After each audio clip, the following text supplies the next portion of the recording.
여러분 반갑습니다. 황재원입니다. 자, 지난 시간에 이어서 투자론 평가단 16회 문제 풀어보도록 할게요.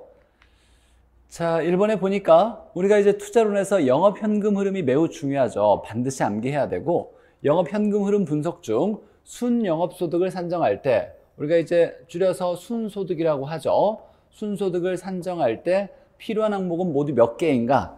자, 한번 영업현금 흐름을 우리가 한번 적어보도록 하죠. 자, 암기를 가공기, 유비, 순부채, 자, 부채 서비스액이죠. 순부채, 전세후.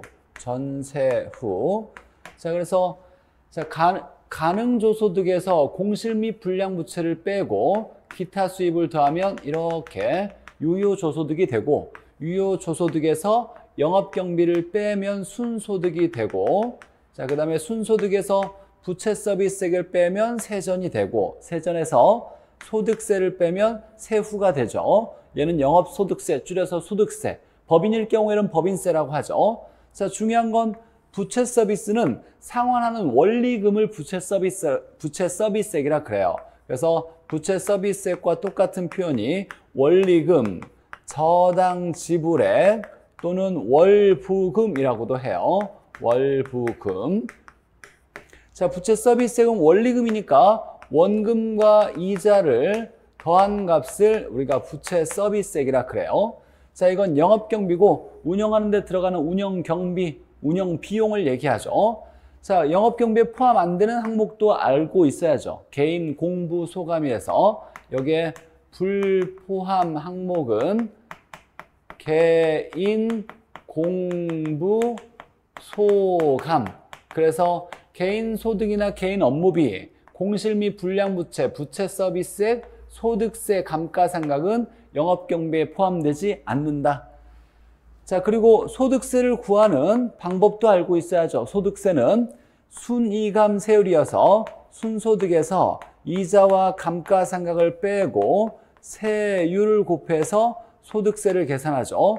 순이감세율. 여기 만약에 대체충당금이 있다라면 순소득에다가 대체충당금을 더해서 이자 감가상각을 빼죠. 이자 감가상각을 뺀다는 건 소득세를 계산할 때 이자 감가상각은 공제된다. 소득세 계산해서 차감한다, 공제한다라는 거죠. 우리가 부동산에 투자하면 세금을 줄일 수 있다라는 절세 효과를 얘기하는 거죠. 절세 효과.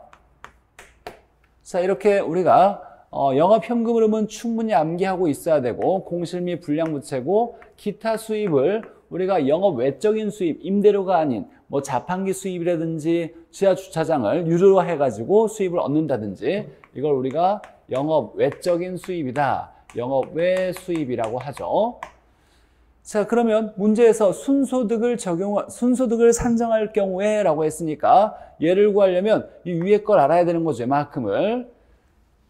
자, 그럼 보죠. 순소득을 산정할 때 필요한 거. 자, 임대료 수입에다가 임대 호수를 곱해줘야 우리가 가능 총소득, 이론상 총소득을 구할 수 있고, 자, 임대료 수입은 알아야 되고, 자, 영업 외적인 수입, 우리가 기타 수입을 알아야 조소득을 구할 수 있으니까 영업 외적인 수입도 필요하고, 자, 소득세는 알 필요가 없죠. 소득세는 세후를 구할 때 쓰는 거니까 소득세는 필요가 없고, 운영 경비, 가공기, 유비, 비를 빼줘야 순이 나오니까 영업 경비를 알아야 되고, 자, 이자 상환액, 얘는 우리가 소득세를 계산할 때 소득세가 순이감 세율이었으니까, 자, 이자라는 건 소득세를 계산할 때 필요한 거예요. 이자도 필요가 없고, 감가상각도 소득세를 계산할 때 필요한 거니까 알 필요가 없고, 자, 불량채무에 대한 충당금, 자, 이걸 우리가 불량부채라 그래요. 불량부채는 우리가 공짜로 한꺼번에 공실 및 불량부채 이렇게 알아야 되니까 불량부채도 알아야 되겠네요. 자, 그래서 순소득을 구할 때 필요한 것은 임대료 수입과 영업 기타 수입, 이걸 기타 수입이라 하죠. 기타 수입, 운영경비와 불량부채를 알아야 되네요. 그래서 4개고, 자, 여기서 소득세는 세후를 구할 때 필요한 거니까 알 필요가 없고, 이자와 감가상각 나오면 순이감세율에서 소득세를 계산할 때 필요한 값이니까 역시 알 필요가 없겠네요. 자, 그래서 답은 3번 4개고. 자, 두 번째, 영업경비에 포함되는 항목은 모두 몇 개인가? 그러면 개인 공부소감은 포함이 안 된다 그랬죠. 자, 영업경비에 포함되지 않는 거 불포함 항목이 개인 공부소감이니까 개인 소득과 개인 업무비, 개인 소득이나 개인 업무비는 포함되지 않는다. 개인 공실 및 불량부채는 포함이 안 되는 거죠. 공실 및 불량부채도 포함되지 않고 부채 서비스액. 자, 부채 서비스액은 원리금 상환액이 부채 서비스액이에요. 얘가 부채 서비스액이니까 서비스액도 포함되지 않고 소득세도 필요하지 않죠. 감가상각도 역시 필요하지 않죠. 그래서 개인 공부소감을 꼭 암기해놔야 되겠네요. 영업경비에 포함되지 않는 거 이렇게 5개를 뺀 나머지가 3개죠. 유지관리비가 가장 대표적인 우리가 영업경비에 해당되고 재산세도 영업경비에 포함이 되는 거예요. 중요하죠. 화재보험료 및 뭐 광고료 이런 것도 포함이 되는 거고. 자, 그래서 포함되는 건 3개. 자, 세 번째, 부동산 투자에 따른 현금 흐름에 관한 설명으로 틀린 것은, 자, 투자에 따른 현금 흐름은 영업 현금 흐름과 매각 현금 흐름으로 나누어 예상할 수 있다. 맞죠? 자, 임대료 수입에 해당되는 돈의 흐름을 영업 현금 흐름이라 그러고, 우리가 투자했을 때 임대료 수입을 소득이득이라 하죠. 소득이득.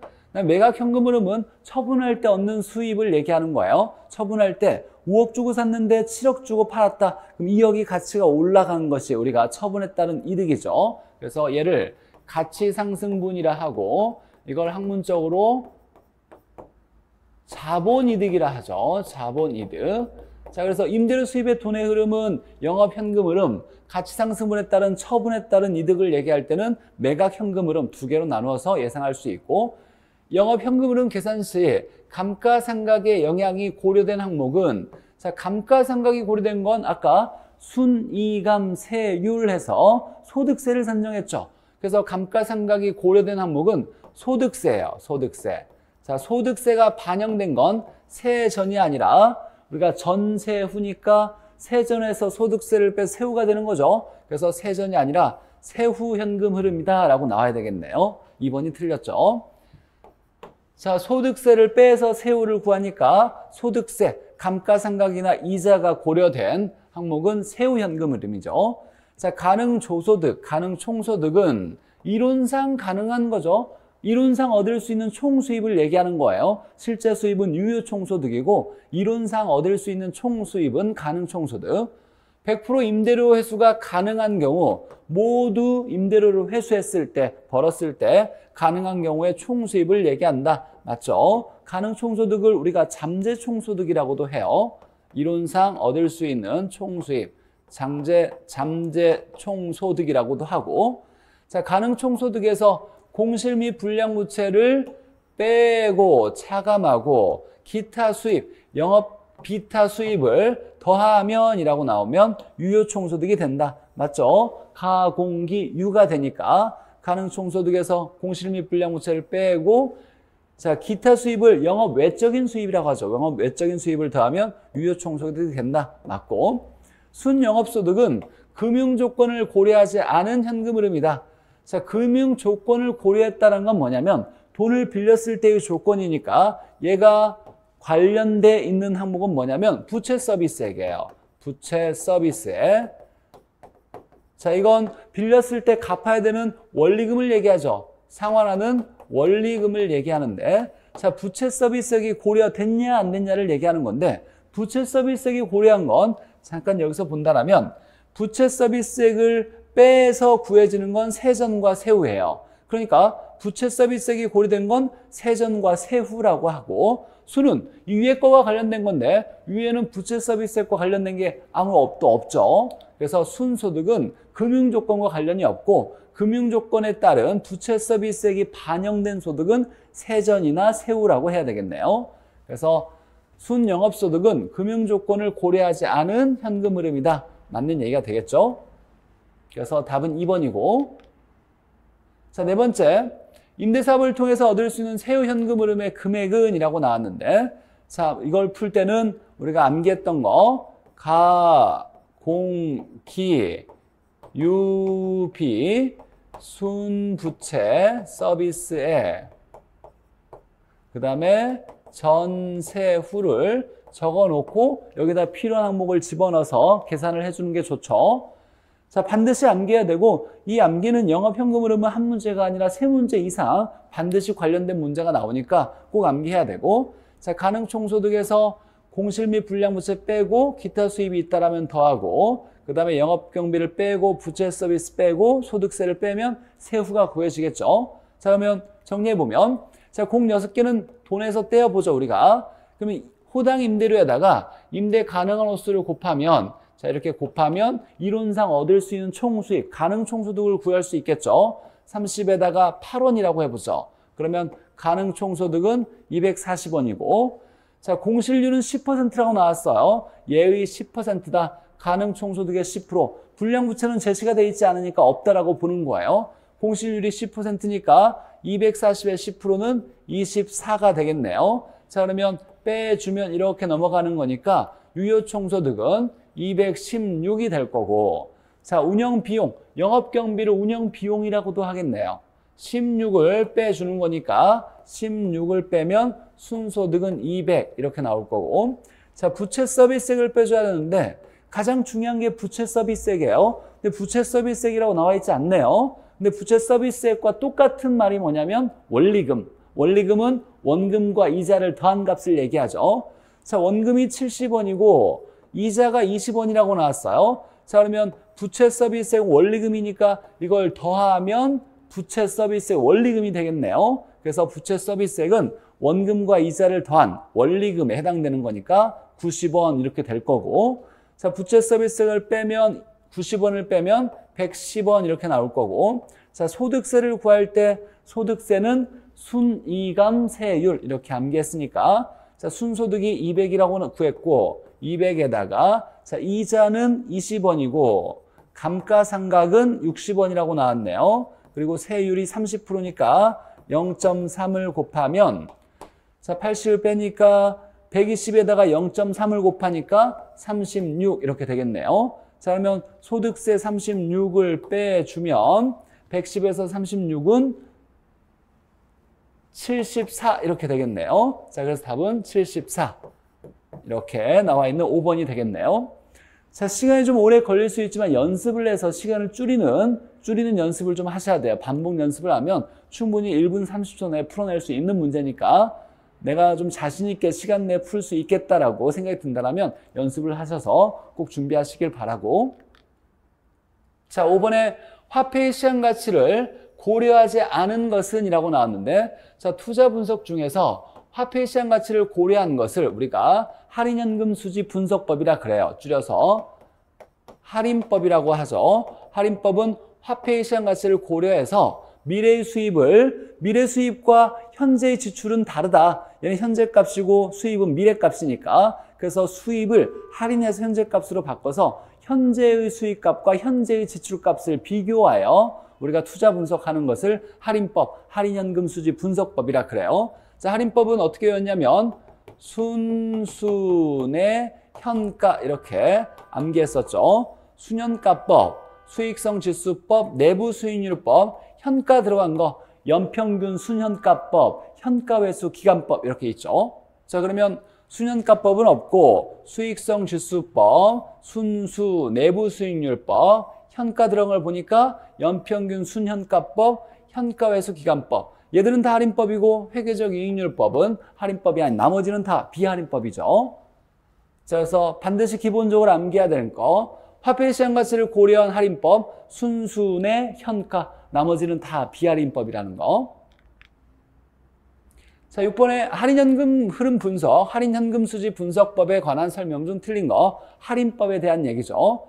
자, 순현재 가치란 자, 순현재 가치를 줄여서 순현가라고 하죠. 순현가법에서 수현가란 장래 기대되는 소득의 현재 가치 합계와 중요한 건 자, 들어오는 수입에 소득이 수입, 유입이라고도 해요. 소득을 유입이라고도 하는데 유입의 현재 가치와 자, 돈이 여러 번 나오면 모두 합한 거니까 합계라고는 말을 쓰는 거예요. 왜냐하면 할인법은 전 사업 기간 동안에 얻어지는 모든 수입을 고려하여 투자 분석하니까 우리가 사업을 1년뿐만 아니라 1년, 2년, 3년, 5년 했다면 5년 동안 나오는 모든 수입의 합의 현재 가치를 투자 분석하는 자료로 쓰는 거예요. 그래서 여러 개가 있으면 합계를 쓰는 거죠. 그리고 비용으로 제출된 현재 가치 합계를, 자, 중요한 건 언제나 할인법에서는 현재 가치가 나와야지 미래 가치 등장하면 안 된다는 거, 이게 가장 중요한 내용이에요. 서로 비교하여 빼보는 거죠. 수년가는 어떻게 구하냐면 수년가는 유입의 현가에서 유출의 현가를 뺀 거죠. 유출의 현가를 뺀 값을 수년가라 그래요. 뺐다라는 건 얘와 얘 중에 누가 큰가를 비교했던 거예요. 비교하여 투자 결정하는 방법을 말한다. 그래서 같으면 0이고 0보다 크면 수입이 큰 거니까 투자를 하겠다라고 한 거죠. 얘가 누가 큰지를 비교하기 위해서 빼봤던 거예요. 같으면 0이고 0보다 크면 투자하겠다. 맞는 얘기죠. 자, 내부 수익률법에서 내부 수익률이 요구 수익률보다 크면, 자, 내부 수익률은 기대 수익률의 일종이에요. 그래서 내부 수익률법에서는 계산된 내부 수익률이 투자자의 요구 수익률보다 크거나 같으면 투자한다라고 나오죠. 크거나 같으면 투자니까 커도 투자를 하는 거예요. 투자를 채택할 수 있다. 맞는 거고.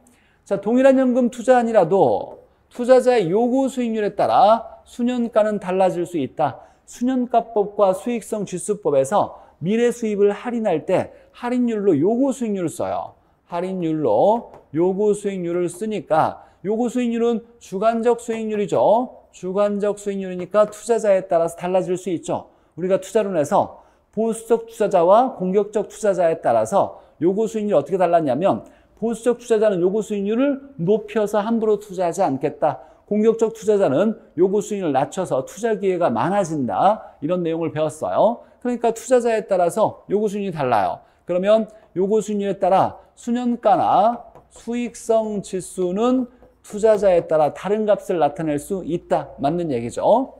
자, 주의할 건 수년가법과 수익성 지수법은 요구 수익률로 할인을 해서 투자자에 따라 다른 주관적 수익률로 할인하지만 내부 수익률법에서는 내부 수익률 자체가 할인율이에요. 그래서 투자자에 따라 달라지는 값을 나타내진 않아요. 내부 수익률법에서는 내부 수익률 자체가 할인율이 되는 거고, 수년가법과 수익성 지수법은 요구 수익률로 할인해서 투자자에 따라 다른 값을 나타낼 수 있더라.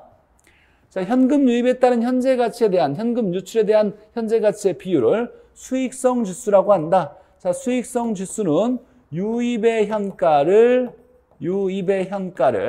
유출의 현가로 나눈 값이죠. 유출 현가로 나눈 값. 사람이 서 있으면 입이 위에 있고 아래로 나온다 그랬어요. 그래서 유입을 유출로 나눴고, 이걸 다르게 얘기하면 유출 현가에 대한 유입 현가의 비율이라고 나와야죠. 자, 근데 보니까 유입 현재 가치, 유입 현가에 대한 유출 현가의 비율이라고 나왔어요. 자, 그러면 유입분의 유출이라는 얘기인데 유출분의 유입을 써야 되는 거죠. 그래서 얘가 뒤집어졌네요. 그래서 수익성 지수에 대한 설명이 틀렸네요.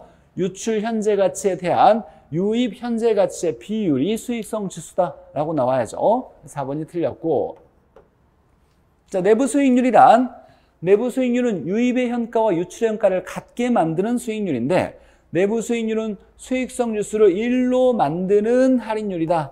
자, 맞고. 자, 수익성 지수가 1이라는 얘기는 유입과 유출의 현가가 같다는 얘기죠. 수년가는 같으면 얼마가 된다? 0이죠. 그래서 내부 수익률은 유입의 현가와 유출의 현가를 같게 만드는 수익률이 내부 수익률인데, 이걸 다른 말로 수익성 지수 1로 만드는 또는 순현가를 0으로 만드는 할인율이다라고 얘기할 수 있겠네요. 내부 수익률은 수익률이자 자체가 할인율이라 그랬어요. 그래서 할인율이다라는 말도 쓸 수가 있는 거죠. 맞는 얘기네요. 4번이 틀렸고. 자, 7번에 승수법과 수익률법에 대한 설명으로 옳은 건, 자, 어림셈법에 승수법과 수익률법이 있는데, 자, 내용을 보니까 조소득 승수는 총 투자액을 순 영업소득으로 나눈 값이다 라고 했는데, 이게 뭐분의 뭐를 정확히 외우려고 하는 것이 아니라 중요한 건 우리가 총 소득을 조, 순, 전, 후 이렇게 4개로 나눌 수가 있어요. 자, 조소득은 가능조소득, 유효조소득 모두 조소득이니까 가유를 포함한 걸 조라고 쓰고, 그 다음에 순소득, 세전소득, 세후소득인데 중요한 건 2개를 나눴을 때 조와 수는 총 투자액을 기준 잡아요. 총 투자액을 기준 잡고, 전과 후는 지분 투자액을 기준 잡는 거예요. 지분 투자액이 기준이다. 자, 수익률을 쓸 수도 있고 승수를 쓸 수도 있지만, 그러면 조소득 수익률, 순소득 수익률, 세전 수익률, 세후 수익률, 조소득 승수, 순소득 승수, 세전 승수, 세후 승수 이렇게 쓸 수 있는데, 수익률은 기본적으로 투자액에 대한 수익을 쓰는 거고, 승수는 뒤집은 거예요. 역수관계가 승수니까 승수는 수익분의 투자액을 쓰는데, 자, 만약에 수익률이 10%라면 총 100원을 투자했을 때 1년에 10원을 번다는 얘기예요. 즉 100원을 투자했을 때 10원을 번다라면 0.1 값이고 %로는 10% 되겠네요. 자, 그러면 얘를 뒤집으면 수익분의 투자액을 쓰면 10원을 벌고 100원 이렇게 넣고 하면 10이 나오겠네요. 10분의 100이니까 이 말은 뭐냐면 100원을 모두 회수하는데 1년에 10원씩 번다라면 10년이 걸리겠다를 의미해요. 그래서 승수는 투자액을 회수하는 기간을 얘기하고, 수익률은 투자액에 대한 1년 수익의 비율을 얘기하는 거예요. 자, 승수의 정의 잘 기억해놔야겠죠. 투자액을 회수하는데 들어가는 기간. 자, 수익률은 클수록 좋을 거고, 얘 역수니까 승수는 짧을수록 좋은 거예요. 투자액을 회수하는 기간은 짧을수록 좋겠죠. 자, 그리고 중요한 건 여기 이게 중요한데, 순소득 수익률을 다른 말로 종합자본 환원율, 줄여서 종합환원율, 자본환원율 반드시 암기돼야 되고, 세전 수익률을 다른 말로 지분배당률, 지분환원율이라고 하고, 순소득 승수를 다른 말로 자본 회수 기간이라고도 해요. 더 많이 사용하는 동의어를 반드시 암기해놔야 돼요. 이걸 우리가 어림셈법이라 그래요. 자, 조, 순, 전, 후 해서 투자액분의 수익이라고 한다. 그러면 수익률이 되는데, 그러면 조소득 수익률은 총 투자액분의, 조수는 총수고 전후는 지분 투자액을 쓰니까, 자, 조소득 수익률은 총 투자액분의 조소득, 순소득 수익률은 총 투자액분의 순소득, 세전 수익률은 지분 투자액분의 세전소득, 세후 수익률은 지분 투자액분의 세후 이렇게 되고, 얘를 뒤집으면 각각의 승수가 나오겠네요. 이때 순소득 승수를 다른 말로 자본 회수 기간이라고 한다. 다시 한번 중요하니까 정리해보면, 순소득 수익률을 종합자본환원율, 줄여서 종합환원율, 자본환원율, 세전 수익률을 다른 말로 지분배당률, 지분환원율, 그 다음에 순소득 승수를 다른 말로 자본회수 기간이라고 해요. 가장 중요한 건 다시 한번 말씀드리면, 조와 순을 쓸 때는 총 투자액을 쓰고, 전과 후가 나오면 수익률이든 승수든지 간에 지분 투자액을 쓴다예요. 자, 그럼 문제 풀어보죠. 자, 조소득 승수는 승수가 나왔지만 중요한 건 조소득이에요. 조소득과 관련된 승수는, 자, 무슨 투자액을 쓴다? 조수는 총 투자액이죠. 자, 그 다음에 소득은 조소득 승수니까 조소득을 써야 되는 거죠. 틀렸고, 자, 세전 승수라고 나왔는데, 세전이 나왔으니까 무슨 투자액을 써야 되냐면 지분 투자액과 세전 소득을 써야 되는 거고, 자, 자본회수 기간이 나오면 얘가 무슨 말인지를 알아야 돼요. 얘를 뭐냐고 하냐면 순소득 승수를 자본회수 기간이라 하죠. 자, 그러면 순소득이 나왔으니까 지분 투자액이 아니라 총 투자액과 순소득 이렇게 나와야 되고, 자, 지분 환원율, 지분 배당률은 세전 수익률을 얘기해요. 세전 수익률을 지분 배당률, 지분 환원율이라고 하니까 얘는 세전 소득과 지분 투자액이 나와야죠. 여기가 틀렸네요. 자, 종합환원율, 종합자본환원율, 종합환원율, 자본환원율은 순소득 수익률을 얘기하는 거예요. 순소득 수익률을 얘기하니까 순소득과 총투자 이렇게 나왔네요. 자, 그래서 옳은 건 5번이죠. 자, 어림셈법에서 우리가 문제를 풀 때는 수익률과 승수에 대한 식을 완벽히 정리하는 것이 중요한 게 아니라 자, 조수는 총 투자액을 쓰고 전후는 지분 투자액을 써서 기준이 다르다는 거. 자, 그리고 다른 말이 순소득 수익률을 종합자본환원율, 세전 수익률을 지분배당률, 지분환원율, 순소득 승수를 우리가 자본회수 기간이라 그래요. 자, 그리고 얘와 얘는 무슨 관계다? 역수 관계다. 자, 그러면 여기에 종합자본환원율의 역수는 누구다? 자본회수 기간이다. 여기에 지분배당률, 지분환원율의 역수는 뭐다? 세전승수다. 이렇게 나올 수 있겠네요.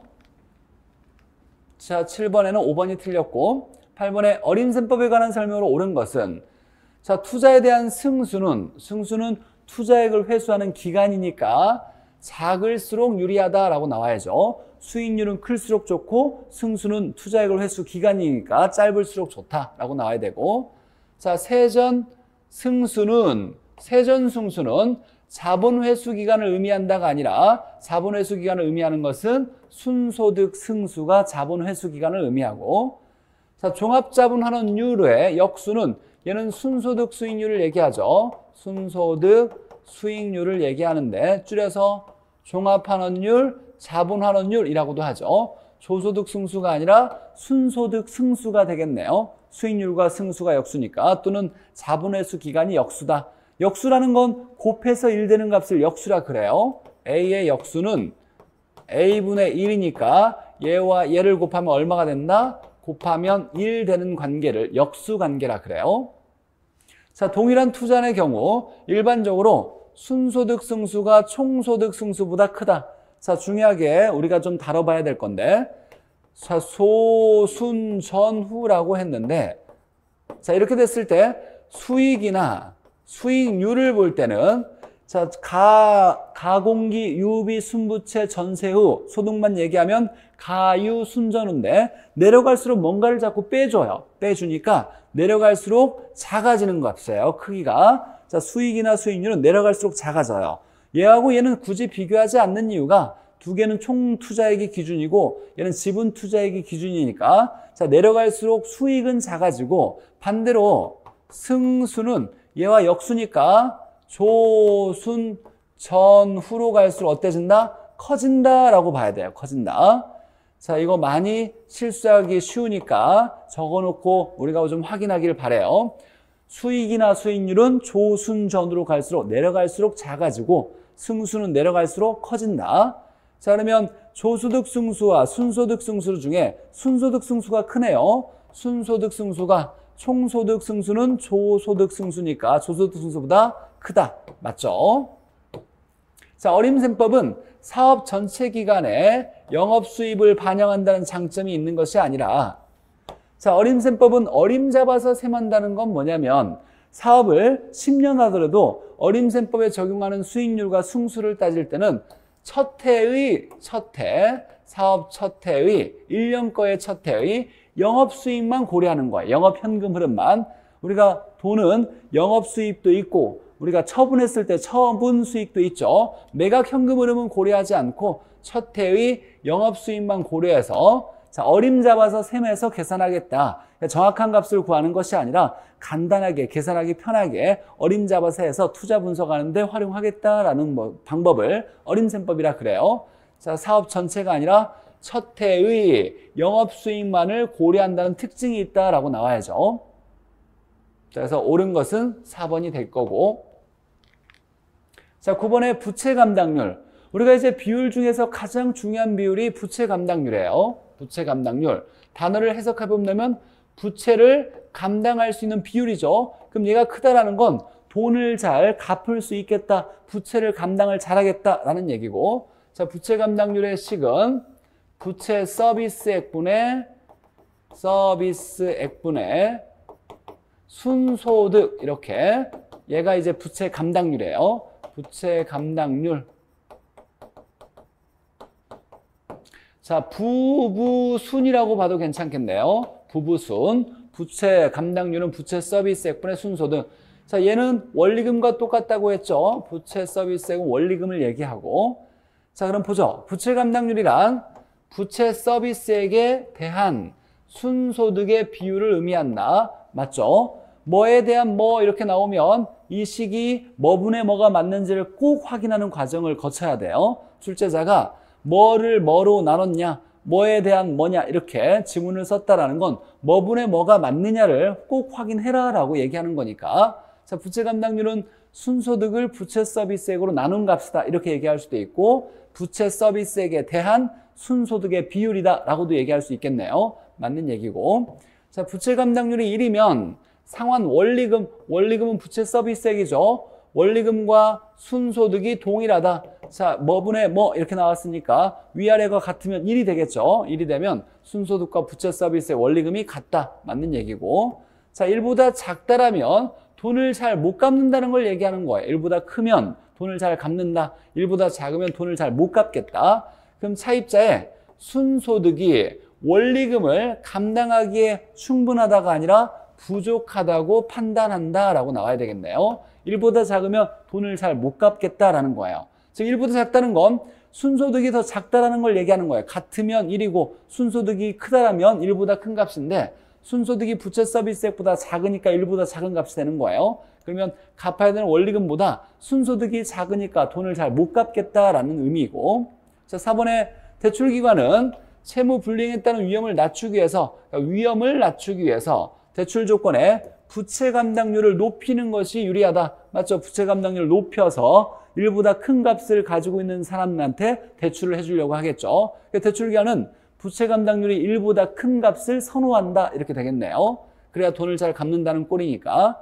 상업용 부동산의 담보대출의 경우에는 부채 감당률과 LTV를 이용하여 대출금을 산정한다. 맞죠? 상업용 부동산일 경우에는 부채 감당률과 LTV를 이용해서 대출 규모를 정하고, 우리가 주거용 부동산, 주택담보대출일 경우에는 LTV와 DTI를 이용해서 대출 규모를 정하죠. 주택일 경우에는 LTV, DTI가 사용되지만 상업용 부동산, 상가의 경우는 부채 감당률과 LTV를 이용해서 대출 규모를 정하죠. 나머지는 다 옳은 지문이고 3번이 틀렸네요. 자, 10번에 대부 비율과 부채 비율은 각각 얼마인가? 자, 대부 비율은 대부액의 비율을 얘기해요. 대부액의 비율, 담보 인정 비율 LTV라고도 하고, 대부 비율은 워낙 유명해서 다른 말들이 많이 있어요. 대부 비율을 융자 비율이라고도 하고, 또는 저당 비율이라고도 하고, 차입 비율, 대출 비율 굉장히 많이 있어요. 외우려고 하기보다는 대부 비율은 무슨 비율이라고 여러 가지로 말을 하는데, 중요한 건 부채 비율은 같은 말이 없어요. 동의어가 없어요. 얘는 뭐라고 한다 그러면 다 틀린 거예요. 부채 비율은 내 돈분의 남의 돈을 얘기해요. 자, 대부 비율은 총 투자한 돈 중에, 총 투자액 중에 빌린 돈이 얼마냐, 부동산을 투자하려고 10억을 총 투자했는데 이 중에 빌린 돈이 얼마냐라고 얘기할 때 총 투자액에 대한 대부액의 비율이에요. 즉 전체 중에서 총 투자액과 부동산의 가격은 똑같죠. 내가 만약에 총 10억을 투자했다면 부동산이 10억이니까 10억을 총 투자한 꼴이 되는 거예요. 총 투자액 중에서 빌린 돈이 얼마냐가 대부 비율. 자, 그 다음에 부채 비율은 같은 말이 없고 내 돈분의 남의 돈이에요. 자기 자본분의 타인 자본을 얘기하는데, 타인 자본은 빌린 거고 자기 자본은 내 돈을 얘기하죠. 지분이라고 하고, 타인 자본은 대부액 또는 부채라고도 해요. 자, 투자를 공부할 때 지난 시간에 말씀드렸듯이 대부액 빌렸다, 타인 자본이다, 부채다 같은 말이에요. 우리가 남의 돈을 얘기할 때 타인 자본, 대부액, 대출액, 융자액, 차입액, 부채 다 빌린 돈을 얘기하는 거예요. 남의 돈을 얘기하는 거. 저는 문제에서 10억 원인 부동산 가격이 10억 원인 A 부동산을 투자하기 위해서, 구입하기 위해 6억 원을 대출받았다라고 했네요. 자, 그러면 대부 비율은 총 투자한 돈이 10억이고 그 다음에 빌린 돈이 6억이니까 얘는 0.6이어서 60% 이렇게 나오겠네요. 대부 비율은 60%. 자, 대부 비율과 지분 비율을 더하면, 지분 비율은 총 투자액 중에 내 돈을 얘기하는 거예요. 더하면 100%가 나오니까 이런 경우는 지분 비율은 40% 이렇게 나올 거고, 자, 부채 비율은 내 돈분의 남의 돈이니까 자, 이때 총 10억에서 6억을 빌렸는데 내 돈은 그러면 4억을 투자했다는 거죠. 내 돈 4억 중에서 빌린 돈이 6억이니까 이걸 계산하면 1.5니까 150%가 이게 부채 비율이 되겠네요. 부채 비율 150%. 답은 1번. 자, 대부 비율과 부채 비율, 비율 분석법에서 가장 중요하고 기본적인 비율 중에 하나죠. 자, 대부 비율, 부채 비율. 이것 말고도 비율이 많이 있는데 가장 우리 비율에서 너무 외워야 될 것이 많다 보니까 사람들이 좀 어려워하는데 정말로 최소한으로 반드시 알아야 될 것은 가장 중요한 건 부채 감당률과 대부 비율과 부채 비율이에요. 이 세 개만은 꼭 알길 바라는 마음에서 제가 대표적으로 이렇게 대부 비율, 부채 비율, 부채 감당률을 썼어요. 어림셈법에서는 조순 전후에서 조순은 총투자액, 전후가 나오면 지분 투자액 기준 낸다는 게 가장 중요했어요.